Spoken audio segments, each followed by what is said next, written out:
ನಾನಿವತ್ತು ಅವ್ರ ಕುಟುಂಬ ಸದಸ್ಯರನ್ನ ಮಾತನಾಡಿಸ್ಕೊಂಡು ನಿಮ್ಮ ಎಲ್ಲರನ್ನು ಮಾತನಾಡಿಸ್ಕೊಂಡು ಏನೋ ಒಂದು ಫೋಟೋ ಹಾಕ್ಸ್ಕೋಬೇಕು ಅಂತ ಬಂದಿಲ್ಲ.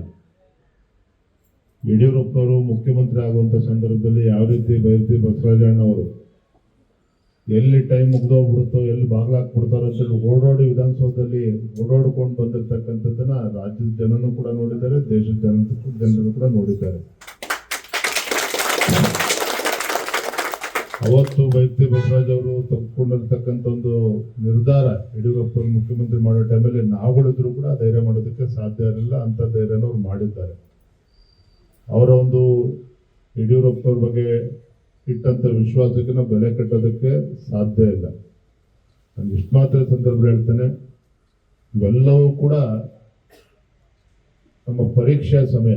ನಾವು ಕೂಡ 20-30 ಕೇಸ್ಗಳು ನಾನು ಕೂಡ ಎದುರಿಸಿದ್ದೇನೆ. ತಂದೆಯವ್ರ ಮೇಲೆ, ಕುಟುಂಬದ ಮೇಲೆ ಆಗಿದಾಗ ಈ ರಾಜಕೀಯ ಷಡ್ಯಂತ್ರಗಳು ಹೇಗಾಗಿ ನಡೀತಾವೆ ಎಲ್ಲವೂ ಕೂಡ ನಮಗೆಲ್ಲ ಗೊತ್ತಿದೆ, ನಿಮ್ಗಳಿಗೂ ಕೂಡ ಗೊತ್ತಿರುವಂಥದ್ದು.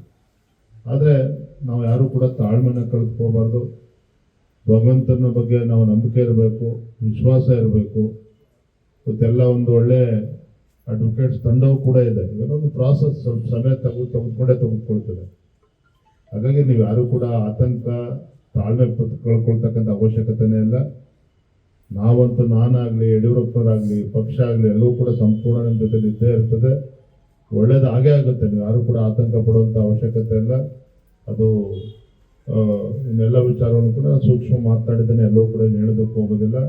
ಆದರೆ ನೀವು ರಾಜಕೀಯವಾಗಿ ಕೂಡ ಯಾರು ಆತಂಕ ಪಡುವಂಥ ಅವಶ್ಯಕತೆ ಇಲ್ಲ. ಇದಕ್ಕೂ ಇದೆ ಬೇರೆ ವಿಚಾರಗಳು ಕೂಡ ಯಾರು ಆತಂಕ ಪಡುವಂಥ ಅವಶ್ಯಕತೆ ಇಲ್ಲ. ಮತ್ತೆ ಮಾತನಾಡ್ತಾ ಇದ್ದೇನೆ. ಯಾವ ರೀತಿ